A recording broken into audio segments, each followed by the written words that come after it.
Yeah, well, thank you very much. Good morning, ladies and gentlemen. Good to be joining this kind of cult meeting in the temple here.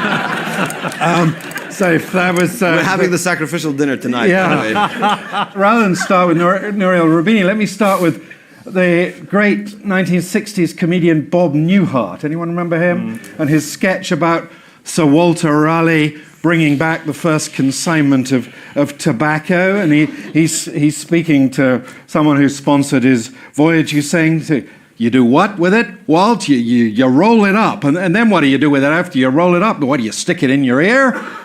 No? You stick it between your lips and then you set fire to it? Are you kidding me, Walt? Well, this is a bit like that. So what, you roll it up and set fire to it? I mean, in 300 or 400 years' time, what you're saying might somehow have entered the real world and become the norm. But right now, you would have to sort of, take a couple of months in an asylum and then come back and watch a video of yourself doing that and realize just how completely bonkers most of it sounds, I'm sorry to say, really. I've described this in The Spectator as being the sphere of the dope smoker, affluent, libertarian, anarcho-capitalist, and I see that, that's not at all a fair description of this crowd here this morning.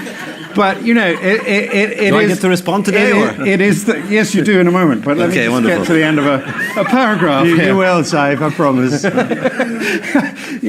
I mean, here you are, you create something that is extremely volatile in price, that attracts lots of gamblers without wishing to make too broad a characterization. Of course, North Asia is where most of the activity is. So not surprising that the supposed founder or founders of Bitcoin should adopt a Japanese pseudonym, because it's really, if I think back over my 43 years in financial markets or writing about them, observing them, this is so like so many previous cults and waves of delusion, greed, risk-taking, being wrapped up in some smart, ideological language. So that's where I start. Right. Let me. I could warm up a bit if you let me go on. Why don't we take that as your opening statement? All right.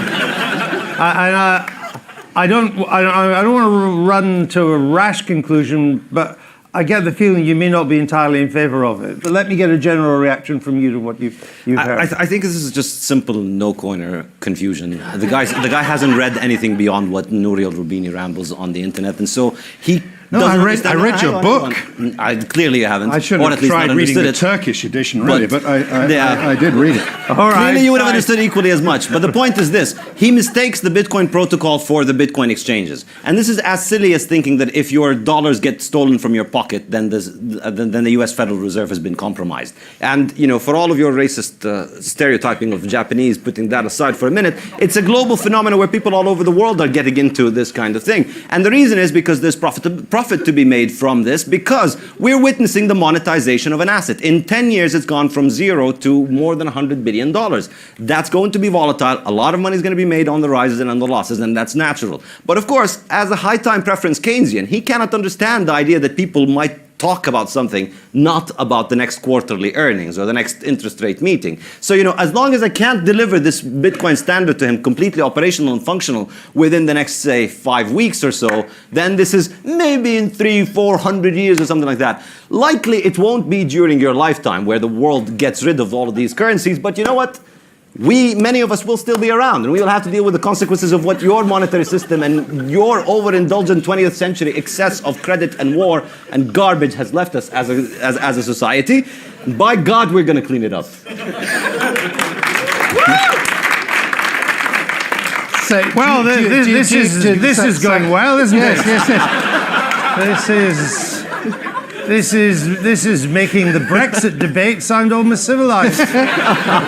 Let's think back to when the so-called Mr. Satoshi Nakamoto is busy writing his piece of software and his famous white paper and so on. The world was having an economic crisis. It was propped up by the imperfect mechanisms of quantitative easing, of ultra-low interest rates and so on. That big, huge, biggest ever government and central bank intervention actually did what it said on the tin. No, and all this the is like time the you arsonist guys who are takes out there credit for inventing this piece of horse shit to Sorry. replace it. This is no. This is exactly like the arsonist who takes credit for taking down the fire because he was the first on scene. You're not the first on scene because you're the first fireman. You're the arsonist. This financial system wouldn't have blown up without central bank I knew you'd say low interest rate. Of course. Well, how do financial markets collapse? Greenspan left the window open. You lot burgled it. That's No. Not me, lot. There's no lot. The point is this. Yes, Bitcoin may be the ideological money of anarcho-capitalist dope smokers now.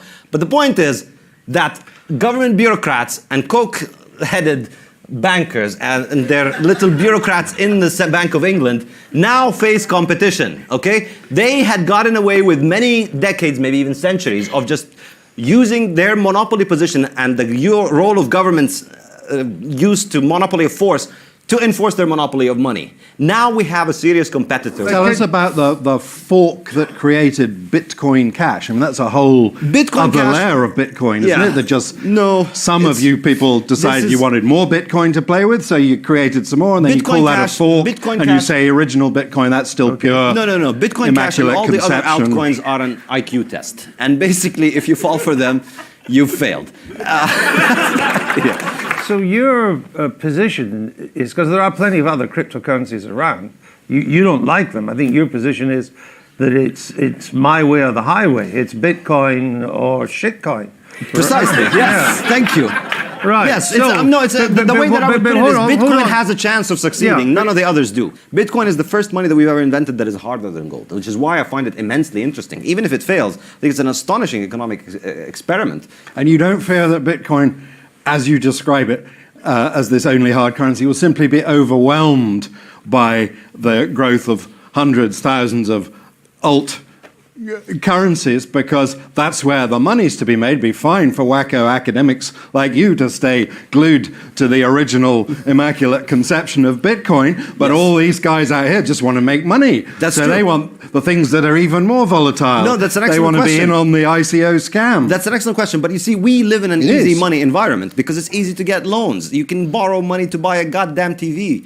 So you can always get easy money. What's wrong with that?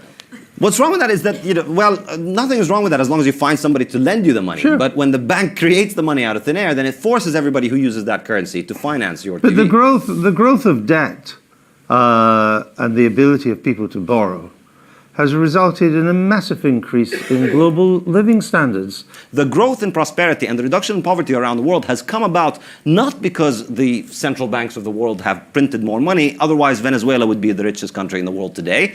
It has come about because of technology, because of capital accumulation, and what drives that is hard, sound money. And that's why the 19th century was a far more prosperous and peaceful time than the 20th century. Absolutely. And we got to send kids up chimneys as well and kept them out of trouble so we could clean them. Did them a world of good. And we could, you asked me. We could say, that's that. I didn't want to ask you because I feared that would be your answer. I think a reader in the room, James Hume, are you here? Stick your hand up. There you are. Hi. How are you? Wrote to me to say Venezuelans love Bitcoin. Well, of course they may too, because it's chaos in their country. What's really important is democracy and the rule of law. And what you're talking about is something which defies democracy because you think it's smarter than actual democracy. What people reveal in stupid popularity contests called elections is nothing next to the importance of what they reveal with their actions in the market. No, this idea that Bitcoin's rise has to be destructive economically, I think is a very big misconception. Very few people hold significant amounts of wealth in their government currency. Very few people have a lot of cash hidden up. Very few people have a lot of percentage of their wealth in cash. So, if the value of cash collapses, or if people shift from one money standard to the other, the amount of losses are not going to be that important, because we're not going to witness the collapse of the pound and then stand around with no alternative. If Bitcoin continues to grow, it'll grow one user at a time, shifting from the pound to Bitcoin, and that reduces demand for the pound, but the other side of it is also reduces the supply of pounds because fewer and fewer people will be working with the banking system, which will create fewer and fewer pounds. Sure as eggs. One of these days there's going to be another financial crisis. It's going to be driven by greed and delusion and excessive volumes of trading. Greed and delusion what? are always Next time round, it may well be in the cryptocurrency zone, and the pure Bitcoin may still be there. But the cryptocurrency zone will have grown enormous. It will cause some sort of crash, and guess what? Central banks will have to intervene, governments will have to intervene, and everybody will be briefly a Keynesian again, except you, and you'll be banged up in the Bitcoin asylum. They can't intervene. This is the thing. This is the thing that people don't get. Relics from the 20th century still haven't gotten the idea. They still think, I am a relic of the 20th yes, century. Exactly. I'll accept that label. They don't understand this notion that, you know, if all of this cryptocurrency shitcoin industrial complex collapses, nobody can come bail people out with Bitcoin. Let's go and get some more questions. Have you got a hand up, or are you just waving? Yeah, right. We'll keep your hand up. We'll get a mic. And then there's a gentleman up there. Keep your hand up. We'll get to the chap in the shirt. Yes, sir. Do you see Bitcoin as, is it possible for it to coexist with easy money as a sort of store of value, and fiat can be used as the medium of exchange?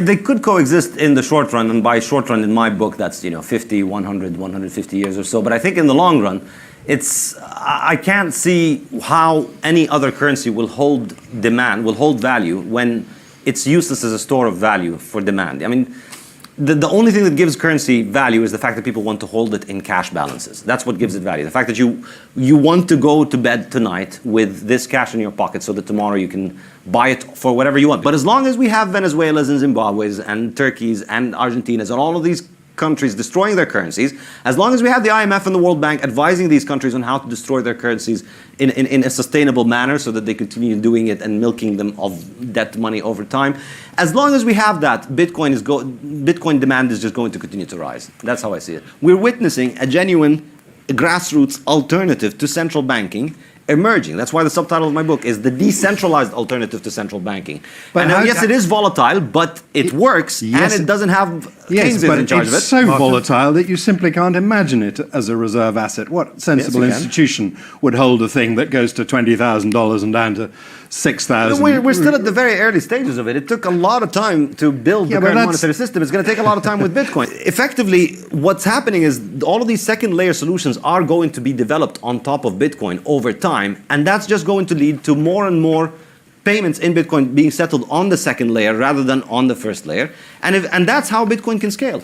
My answer to the gentleman's question from the back is I think there will be a continuing explosion of the cryptocurrency world for some time to come, in which Bitcoin will shrink. The interesting thing is what happens in the next recession when people have less stupid money to gamble. That's, I think, the real test. What's going to happen then? Will Bitcoin behave like a gambling asset or like a safe haven asset?